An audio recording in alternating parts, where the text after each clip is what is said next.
Setelah membahas impresi BMW E30, kali ini Autoperians pengen ajak lu untuk ngobrol langsung dengan owner BMW E30 318i ini. Kita akan bongkar suka dukanya merawat mobil culture 90-an ini buat dipakai daily. Enjoy the stories. Kalau lu sekarang punya BMW E30, plus minusnya apa sih? Sekarang gue udah bareng sama salah satu temen gue, Adri, yang punya BMW E30. Apa kabar, bro? Baik bro. Oke, gue pengen nanya sama lu Oke bro.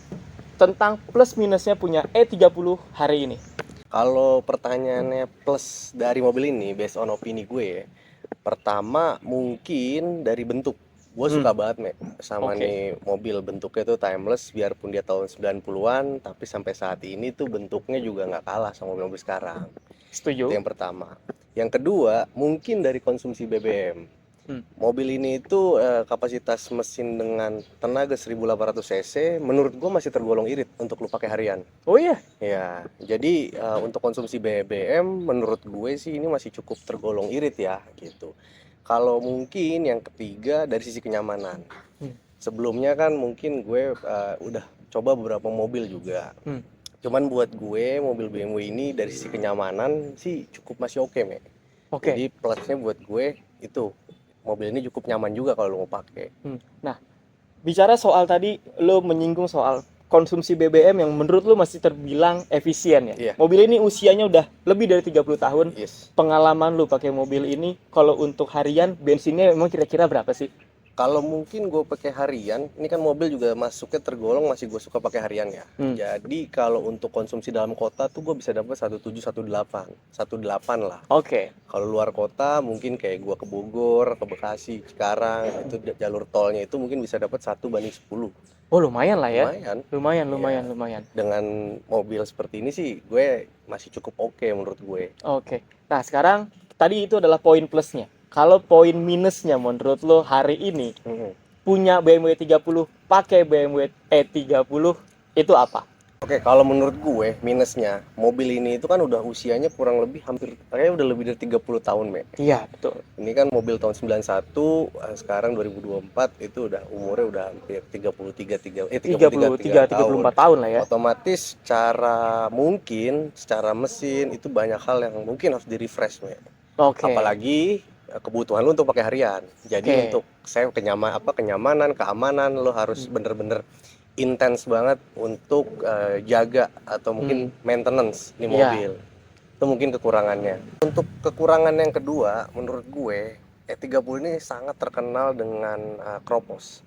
Oke. Ya, jadi kalau kalian mau cari mobil BMW 30 itu betul-betul harus teliti di sisi kroposnya. Kebanyakan itu kroposnya itu mungkin di bagian deck bawah supir, firewall, sama mungkin di aki itu. Oh. Cuman beruntungnya gue dapat mobil ini, gue udah cek itu nggak ada kropos. Ada sedikit kropos, tapi itu hanya minor aja sih, Me. Oke. Nah, sama mungkin minus yang ketiga, kalau kebutuhan kalian itu ngejar orisinil, itu untuk beberapa partnya itu cukup nggak masuk akal, Me, menurut gue. Harganya. Oke. Dibandingkan mungkin kalau lu biasa main mobil Jepang, lu pindah ke Eropa, udah gitu Eropa yang mobil tua, itu untuk beberapa part itu cukup tergolong menurut gue mahal dan mungkin spare partnya juga agak susah. Oke. Itu minusnya. Sip. Berarti gue bisa menyimpulkan gitu ya. Ini kalau misalnya secara plusnya gitu ya. Gue merasa kayaknya mobil ini di zaman sekarang tetap dipakai enak karena mobil ini nyaman dan ekonomis. Yes. Dan bentuknya compact. Iya, kalau gua sih mungkin prioritasnya bentuk ya. Betul. Gua suka banget sama bentuk nih mobil dari zaman gue SMA. Dan juga kalau misalnya lihat dari minusnya, pertama, lu perlu siapin duit yang cukup banyak. Karena duit dan mental, Me. Duit doang nggak ada mental, percuma. Iya sih, kayak banyak jajanin di mobil, udah jual aja. Ada juga orang seperti itu kan. Yes. Betul. Jadi pertama lu lu memerlukan uang yang banyak karena mobil ini usianya itu udah lebih dari 30 tahun, demand-nya pasti banyak. Yes. Ya. Terus juga lu perlu mental juga, perlu keteguhan hati untuk merawat ini mobil. Betul, karena mobil kayak gini tuh kalau lu cuman modelnya isi bensin pakai, kayaknya nggak cocok, Me. Oh gitu. Lu harus mungkin ya lebih ke maintenance check kayak selang-selang, terus kayak oli rem, air radiator, kayak gitu-gitu.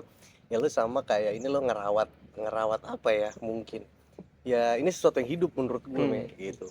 Tapi ada satu hal yang menurut gua menarik, gue pengen nanya gitu. Apesnya lu pakai mobil ini ada nggak? Ada.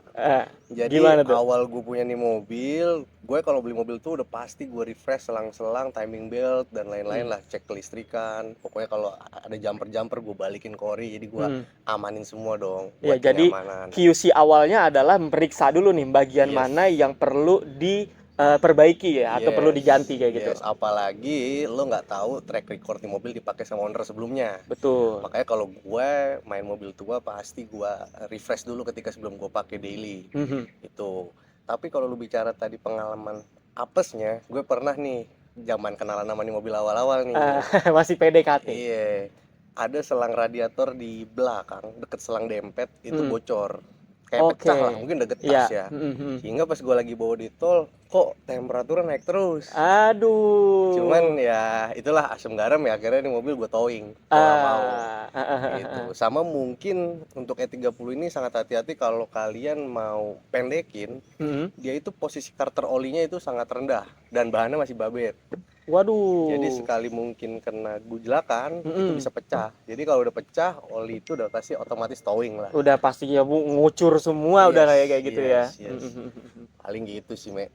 Oke. Itu momen-momen PDKT sampai akhirnya itu jatuh cinta dengan E30 ya. Iya. Oke. Sip kalau gitu.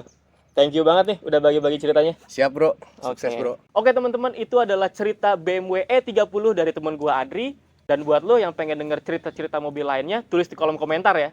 Bye.